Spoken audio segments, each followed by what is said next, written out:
Hello बच्चों, नमस्कार, good morning. कैसे हैं आप लोग? उम्मीद करते हैं बहुत अच्छे होंगे, स्वस्थ होंगे, मस्त होंगे।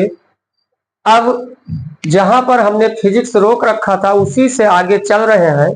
ये बहुत इंपॉर्टेंट चैप्टर ये भी है, किरचॉफ का नियम तथा वैद्युत परिपथ, यही चल रहा था। अब पिछले वीडियो में हमने इस चैप्टर में क्या कह लीजिए, अभी जस्ट पीछे वीडियो में हमने वैद्युत सेलों का संयोजन पढ़ा रहे थे। तो कहने का मतलब वैद्युत सेलों का संयोजन, चूंकि बोर्ड एग्जाम में इस पर अब देखे जब से एनसीईआरटी लागू हुआ है यूपी बोर्ड में, इस टॉपिक पर, इस साइड पर ज्यादा क्वेश्चन आने लगे हैं। तो इस टॉपिक को या वैद्युत सेल से संबंधित हम लोग विधिवत पढ़ाई करेंगे। एक बात तो हम पहले पढ़ा दिए कि वैद्युत सेल क्या है, उसके बाद सेल के बारे में। वैद्युत सेल क्या है, आंतरिक प्रतिरोध, सेलों का आंतरिक प्रतिरोध, वैद्युत सेल का आंतरिक प्रतिरोध क्या है, ये किन किन बातों पर निर्भर करता है, ये भी हो गया है। एक तो बहुत इंपॉर्टेंट टॉपिक हमने कराया है जो 5 नंबर में आ ही सकता है। वो टॉपिक क्या है, वैद्युत सेल मतलब विद्युत वाहक बल। हाँ, यही था, विद्युत वाहक बल, टर्मिनल विभवांतर तथा आंतरिक प्रतिरोध में संबंध। ये चीजें जो नहीं देखे वो जाकर देखें, क्योंकि ये बहुत इंपॉर्टेंट है। सब बोर्ड एग्जाम में मान लीजिए रखा है या किसी भी कंपटीशन एग्जाम में, यहां से इस टॉपिक से, सेल से, किरचॉफ के नियम से, इधर से कंपटीशन में भी, चाहे जो कंपटीशन हो, चाहे सीटेट हो, यूपी टेट हो या कोई अदर कंपटीशन एग्जाम जिसमें जर्नल साइंस भी है इंक्लूड, वहां से इधर से क्वेश्चन आते रहते हैं। तो हम सेलों का संयोजन पढ़ाए थे उसमें पिछले वीडियो में।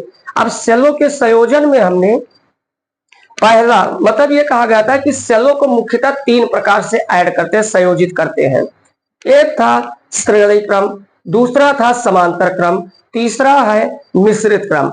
जिसमें हमने श्रेणी क्रम पीछे वीडियो में पढ़ा चुके हैं और 2024 में 3 नंबर में आया है। और वो श्रेणी क्रम आया क्या है, जो हम पिछले वीडियो में एक परिपथ बना दिए थे, वो परिपथ ऐसे बना था और उसमें परिपथ के बीच में ही लिखा था एन सेले, मतलब कितने सेल श्रेणी क्रम में कनेक्ट है, एन सेले। तो उसमें क्वेश्चन यही था कि दिए गए परिपथ में वैद्युत धारा का मान ज्ञात कीजिए। तो जब ये क्वेश्चन आया था, दिए गए परिपथ में वैद्युत धारा का मान ज्ञात कीजिए, तो हमें कहां तक जाना है, जैसे उसमें गए हैं। आई बराबर याद कीजिए, आया था एन ई अपान हाँ एन ई अपान N R plus capital R. तो यहां उसमें क्वेश्चन में यही था कि दिए गए परिपथ में धारा का मान ज्ञात कीजिए। तो यहां तक हमें जाना है, जो कि हम उसमें जा चुके हैं, गए हैं। फिर उसके बाद उसमें लिखा था कि सेलों को श्रेणी क्रम में जोड़ने पर अधिकतम धारा कैसे प्राप्त कर सकते हैं। तो चूंकि हम पीछे पढ़ा चुके हैं, देखिएगा, अगर सभी मतलब जितने भी सेल लगे हैं उनका कुल आंतरिक प्रतिरोध जो एनआर है वो बहुत कम हो परिपथ के बाह्य प्रतिरोध से। याद कीजिए, हमने पढ़ा दिया, जो नहीं पढ़े हैं उसको जाकर देखें क्योंकि बहुत इंपॉर्टेंट है। एनआर लेस हो कैपिटल आर से, मतलब सेलों का कुल आंतरिक प्रतिरोध क्या हो, बहुत कम हो बाह्य प्रतिरोध से। ऐसी स्थिति में क्या होगा, टोटल धारा कहीं लॉस नहीं होगी, जो सेल द्वारा आउटपुट की जाएगी, दी जाएगी, वो टोटल हमें मिल जाएगी। मतलब उसमें हमने देखा था कि कुल प्राप्त धारा एक सेल द्वारा प्राप्त धारा का n गुनी होती है, क्योंकि n सेल लगे हैं, वो प्रत्येक सेल के बराबर धारा n सेल के बराबर कन्वर्ट होगा। तो उसमें हमें यही कहना है कि ऐसे स्थिति में कुल सेलों का आंतरिक प्रतिरोध बाह्य परिपथ से बहुत कम होना चाहिए। इतनी बात हम पीछे टॉपिक में पढ़ा चुके हैं। तो आज का टॉपिक है समांतर क्रम। हाँ, एक बात और, चूंकि पेपर कई सेट के बनते हैं तो 5 नंबर में यही से टॉपिक आया है, वो भी याद दिला देते हैं। पिछली बार 2024 में आया है कि सेल तथा बैटरी में अंतर लिखिए, सेल तथा बैटरी में अंतर लिखिए।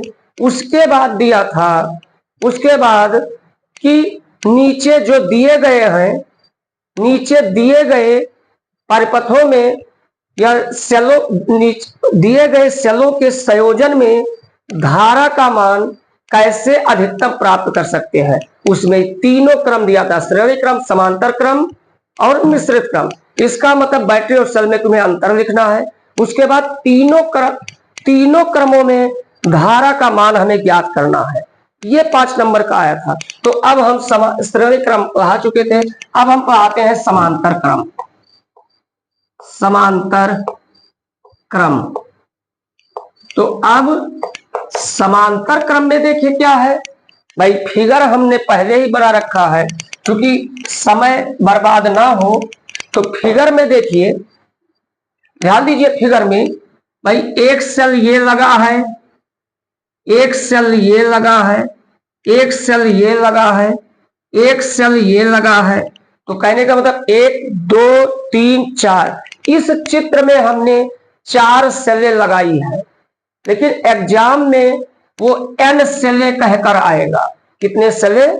n कह के आएगा। तो अब चित्र में खुद ही देखिए, सभी सेलों का जो धन ध्रुव है या धन प्लेट है, देखिए इस साइड में, लेफ्ट साइड में सभी सेलों का धन ध्रुव एक बिंदु से कनेक्ट है, तथा मतलब सभी सेल, इस क्रम में सभी सेलों का धन ध्रुव एक बिंदु से तथा ऋण ध्रुव दूसरे बिंदु से कनेक्ट होता है। इतनी बात इसमें देख सकते हैं।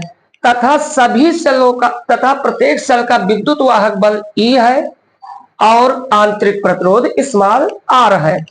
तब और जिस बाह्य परिपथ में सेल बैटरी विद्युत धारा भेजती है, उस परिपथ का प्रतिरोध क्या है? कैपिटल R है। इतनी बात। तो हम यही कहेंगे, इस क्रम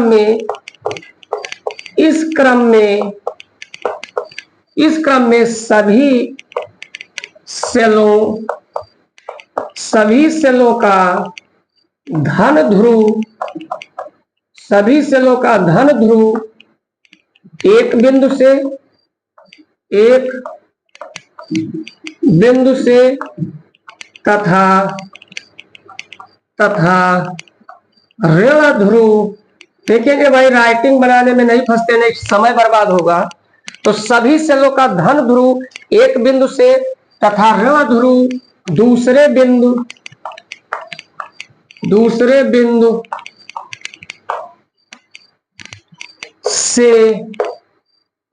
दूसरे बिंदु से जुड़े होते हैं।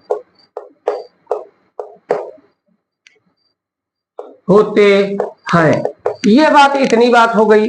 अब हम यहां पर हम यही कहें कि हमें मान लेते हैं, हाँ ये भी कह दीजिए कि प्रत्येक सेल का विद्युत वाहक बल कैपिटल E और आंतरिक प्रतिरोध स्मॉल r है। इतनी बात हो गई। अब हम मान लेते हैं कि चूंकि ये 1-2 सेल नहीं, जब भी आता है एग्जाम में तो n सेलों के लिए आता है। तो मान लेते हैं कि माना n सेलें समांतर क्रम में लगी है। तो अब देखिए हमें करना क्या है भाई, पिछला वीडियो जो नहीं देखे देख सकते हैं। हमें n सेलें समांतर क्रम में है, तो हमें बस 2 चीज चाहिए। एक तो टोटल आंतरिक प्रतिरोध, मतलब सभी सेलों का आंतरिक प्रतिरोध मिल जाए। उस सभी सेलों के आंतरिक प्रतिरोध में बाह्य प्रतिरोध मिला देंगे तो सेल का या बैटरी का कुल प्रतिरोध पता हो जाएगा। और सभी सेलों का विद्युत वाहक बल हमें चाहिए। तो यहां पर देखेंगे तो यही हम कह सकते हैं कि ध्यान देंगे, सभी सेलों का हमें विद्युत वाहक बल, मगर ध्यान रखिए श्रेणी क्रम में क्या हुआ था, एक सेल का विद्युत वाहक बल E था तो N सेलों का विद्युत वाहक बल Ne हो गया था। ये समांतर क्रम में विद्युत वाहक बल वही के वही रहते हैं, उसमें कोई परिवर्तन नहीं होता है। तो यहां पर हम देखेंगे लगी है तो N सेलों का विद्युत वाहक बल E ही होगा जबकि कुल आंतरिक प्रतिरोध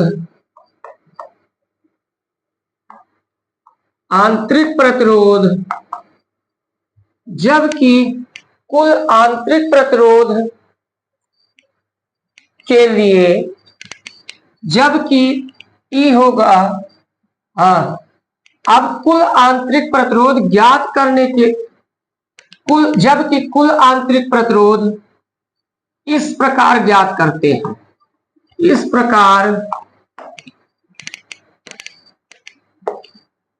ज्ञात करते हैं। कैसे याद होगा, 10 में भी याद होगा कि जब सभी प्रतिरोध समांतर क्रम में लगे होते हैं तो उनका तुल्य प्रतिरोध का व्युत्क्रम अलग अलग प्रतिरोधों के व्युत्क्रमों के योग के बराबर होता है। तो मान लेते हैं कि माना तुल्य प्रतिरोध किसका, आंतरिक प्रतिरोध, माना तुल्य प्रतिरोध R1 है। तो आप खुद ही देखिए सभी समांतर क्रम में लगे प्रतिरोधों का आंतरिक प्रतिरोधों का हमें मान ज्ञात करना है। तो तुल्य प्रतिरोध का व्युत्क्रम 1/R1 अलग अलग, पहले प्रतिरोध का व्युत्क्रम 1/R1, हाँ पहले सेल का प्रतिरोध 1/R1, दूसरे का 1/R सबका R है, 1/R प्लस डॉट डॉट कितने सेल है, N सेल, और ये बराबर क्या हो जाएगा, खुद ही समझिए कि ऊपर का ऐड किया जाए, नीचे तो सब हर बराबर है, R है, तो 1 धन 1 धन 1 कितने बार, N बार, तो ऊपर क्या हो जाएगा N और नीचे क्या हो जाएगा, R हो जाएगा। दिस इंप्लाई दैट R1 बराबर, ये पलट जाएगा R/N आ गया। इसका मतलब सभी सेल जो समांतर क्रम में लगे हैं इनका कुल आंतरिक प्रतिरोध क्या आया, R/N। तो ये कहा जाए इस प्रकार कुल प्रतिरोध,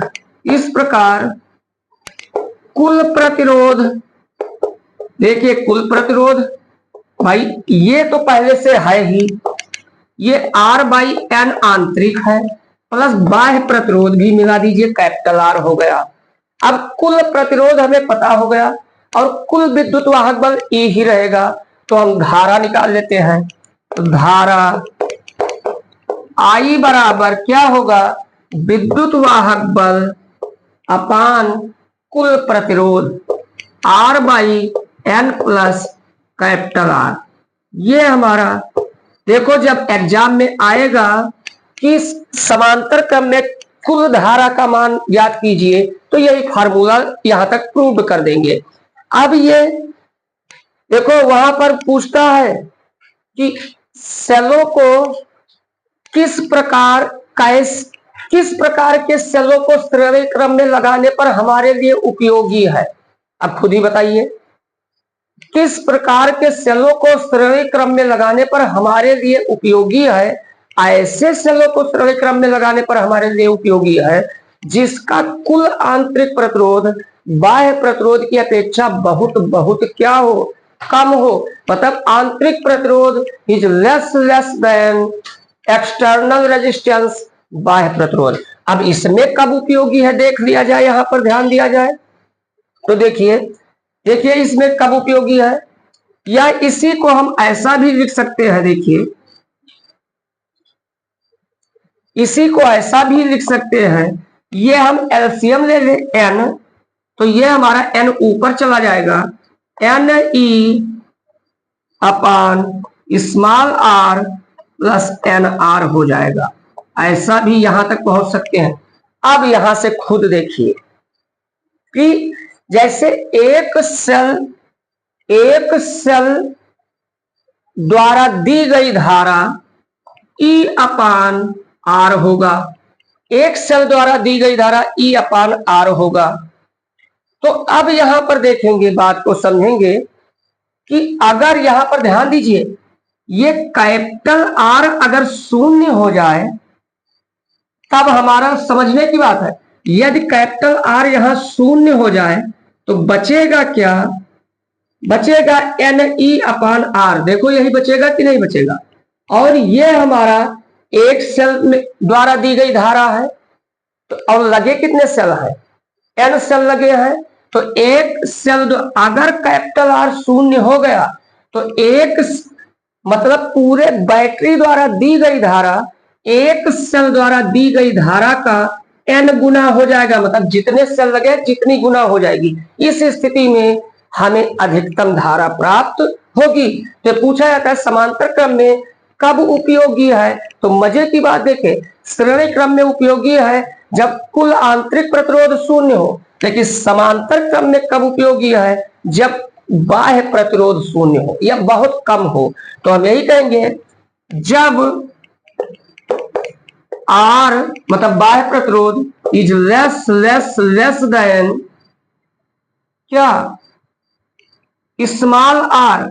मतलब कहने का मतलब आंतरिक प्रतिरोध से बाह्य प्रतिरोध बहुत बहुत कम हो। दिस इंप्लाई दैट बाह्य प्रतिरोध लगभग क्या हो? टेंड्स टू 0, मतलब बहुत मिनिमम हो। तो क्या होगा? तो धारा I बराबर क्या हो जाएगा? N इंटू एक सेल द्वारा दी गई धारा। एक सेल द्वारा दी गई धारा जो क्या होगा? ये स्थिति हमारी क्या है? मैक्सिमम करंट के लिए। तो कब उपयोगी है? जब बाह्य प्रतिरोध आंतरिक प्रतिरोध की अपेक्षा क्या हो? शून्य हो। तो ये अच्छे से समझ में आया होगा, बहुत इंपॉर्टेंट है। अब हम नेक्स्ट टॉपिक की ओर चलते हैं।